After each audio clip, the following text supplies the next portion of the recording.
A Arte de Fazer Amigos apresenta Mamãe Bebê, sua revista na TV. Oferecimento BCU, guardando uma esperança de vida, e Tralalá. Gente, na revista Mamãe Bebê, hoje nós temos um convidado especial, que é o Dr. Rodrigo Guimarães Pereira, especialista em cirurgias de ouvido e implante coclear. Você ouviu falar sobre esse assunto há alguns dias no Fantástico? Foi feita uma matéria de uma menina que passou por essa cirurgia, ela não ouvia, e foi feito esse implante aqui em Curitiba. Doutor Rodrigo, é um prazer estar com o senhor. Eu gostaria que a gente discorresse sobre esse assunto, que é tão importante, ainda mais falar sobre criança, quando que acontece a perda de audição, os problemas que pode gerar. Eu gostaria que o senhor discorresse sobre esse assunto para esclarecer as mamães. Bom, é um prazer, agradeço poder estar aqui contigo, conversar sobre isso, um tema tão importante, tão relevante, né? Sim.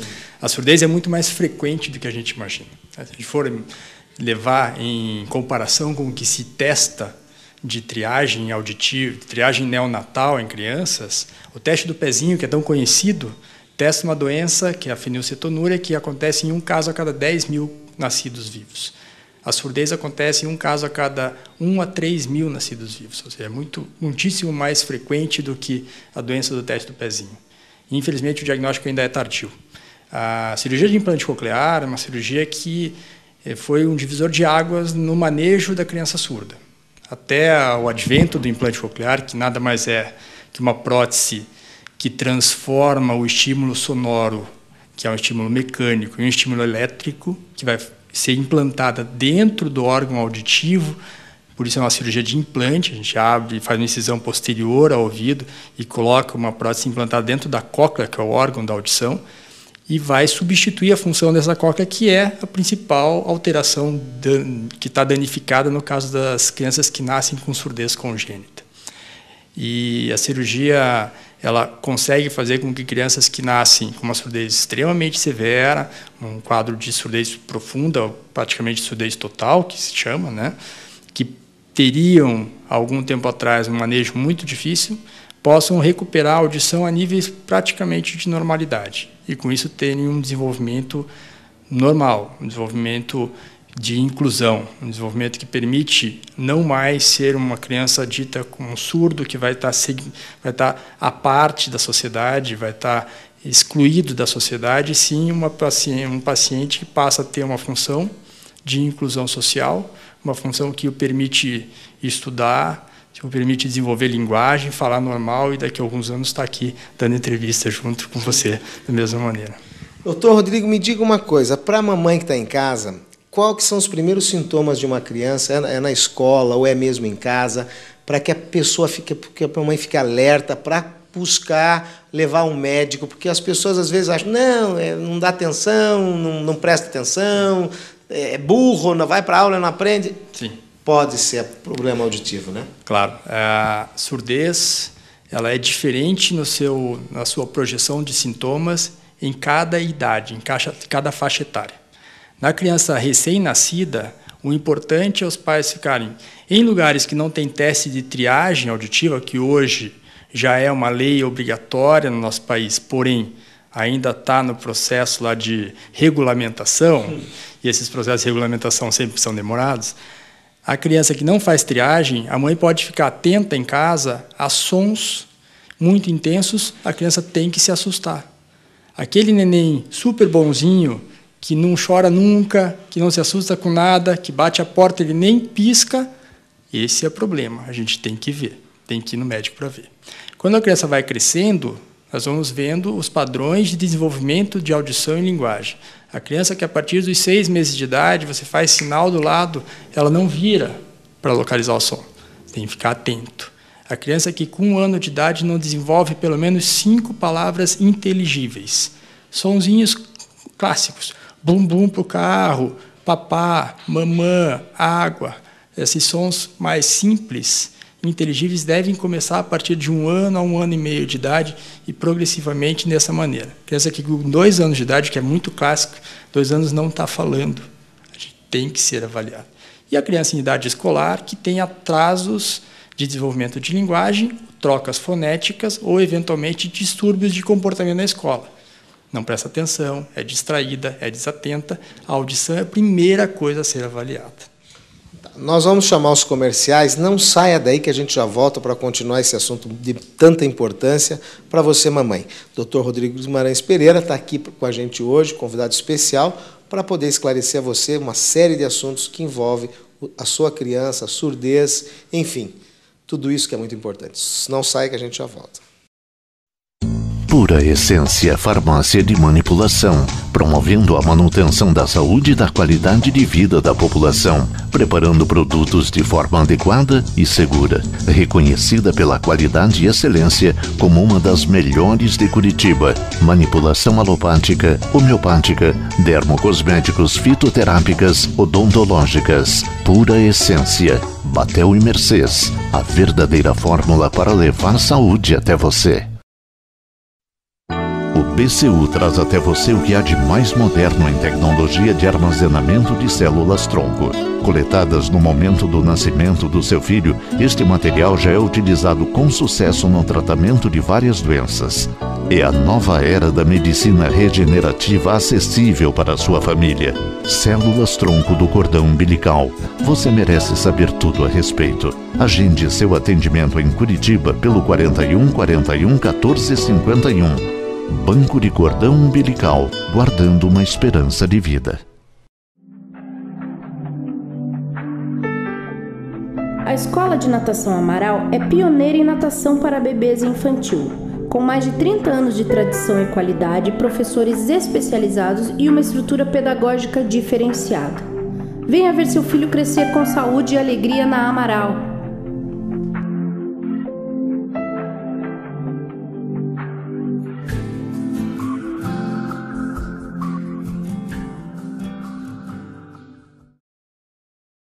Saúde e respeito com seu corpo? Nereida Estética. Bom, estamos de volta aqui com o Dr. Rodrigo Guimarães Pereira. Dr. Rodrigo, eu gostaria de esclarecer para o nosso telespectador quais as doenças que acabam gerando a surdez infantil, ou para qualquer pessoa, né? Sim. Existem alguns tipos de doença que classicamente atingem a cóclea, o órgão auditivo. A mais conhecida delas é uma doença que a mãe pode adquirir durante a gestação, que é a rubéola congênita. Rubéola congênita no Brasil, infelizmente, apesar de programas de vacinação serem feitos com frequência, infelizmente a rubéola congênita ainda existe. E as causas infecciosas durante a gestação ainda são uma causa muito frequente no Brasil. Rubéola, citomegalovírus, são causas que ainda causam surdez congênita. A criança nasce com surdez porque a mãe adquiriu uma infecção durante a gestação. Depois que a criança já nasce, e durante o crescimento, e mesmo na vida adulta do ser humano, doenças infecciosas podem causar surdez. Cachumba é uma doença clássica que sempre se falou sobre ser um causador de surdez. E uma doença que é importantíssimo que o diagnóstico seja feito muito rapidamente é a meningite. Principalmente a meningite por pneumococo, que é um germe que é muito comum em vias aéreas. A meningite, ela causa, depois do processo infeccioso, ela pode causar o que nós chamamos de calcificação da cóclea. A cóclea é um órgão em caracol que tem um ducto no meio, onde ficam as células que são sensibilizadas. Dentro desse ducto é que nós conseguimos colocar o implante coclear para conseguir recuperar a audição da criança. Se a criança demora no diagnóstico da surdez depois de ter uma meningite, você pode não ter possibilidade de colocar o implante, porque calcificou a cóclea. Torna-se osso dentro daquele ducto. E daí não entra o implante, não tem como colocar. E perde-se a oportunidade de recuperar a audição da criança. Então, a criança passa a não ter mais... Existe tecnologia hoje para implante de tronco cerebral. Você coloca um eletrodo lá no tronco cerebral. Porém, o resultado ainda é bastante deficiente em capacidade de linguagem. Percebe som, mas não percebe também linguagem. Então, um paciente que faz meningite, a partir do momento que está estável da meningite, necessariamente tem que testar a audição. Porque o diagnóstico da surdez causada por meningite tem que ser rápido e o manejo tem que ser emergencial. Os pacientes que, mesmo em protocolos do SUS, como Pequeno Príncipe, nós temos um grupo de cirurgia de implante coclear que é credenciado pelo SUS. Mesmo lá, os pacientes que têm meningite, mesmo no SUS, que tem fila de espera, como todo o SUS tem, infelizmente a gente tem o nosso custo Brasil nessa história, lá os pacientes de meningite são priorizados, porque eles vão ter uma possibilidade de calcificação da cóclea que vai impedir que nós possamos reabilitar a audição daquela criança. E dali a algum tempo nós não temos mais o que fazer. Ficamos de mãos atadas e a criança necessariamente vai à linguagem de sinais, vai aí a todo o protocolo de surdez que existia antes, escolas especiais, desenvolvimento de linguagem de sinais para poder se comunicar. Então, a meningite, sim, é um quadro muito importante que deve ser levado com muito cuidado, com muita rapidez no diagnóstico, e infelizmente a gente ainda peca nisso. Então tá aí, olha, doutor Rodrigo, muito obrigado pelo seu tempo que o senhor doou para a gente aqui. Acho que foi muito esclarecedor para você que está assistindo, a importância de que você acompanhe isso com muito cuidado e que leve a sério. É difícil nesse país, muitas coisas, mas eu acho que a gente tem que correr um pouquinho atrás, não esperar que as coisas caiam do céu e correr atrás. Fez o neném, está com ele em casa, cuide, que isso é um cuidado que você vai ter para o resto da sua vida. Doutor, mais uma vez, muito obrigado, espero poder contar com o senhor novamente em outras oportunidades. E você não saia daí, acompanhe essa entrevista, entre no Facebook da Arte de Fazer Amigos, curta essa entrevista, compartilhe com seus amigos, que nós estamos fazendo a nossa parte, você pode fazer a sua. Um grande abraço e até a semana que vem. Obrigado, doutor. Obrigado. Sempre inovando, a MV Contabilidade implantou o sistema de gerências de unidades contábeis para otimizar o atendimento aos clientes. Cada gerência possui uma equipe altamente especializada em assuntos do departamento pessoal, fiscal e contábil. Dessa forma, o atendimento passa a ser centralizado e o cliente tem fácil acesso a todas as soluções. Assim, fornecemos assessoria contábil objetivando o fortalecimento do cliente com equipe de profissionais qualificados visando o crescimento mútuo. MV Assessoria Contábil. Nós cuidamos dos números para você obter os melhores resultados. Odonto Bis. Sorrir também é arte. Odonto Bis. Avenida Salgado Filho, 1925, Guabirituba. 3395-1199.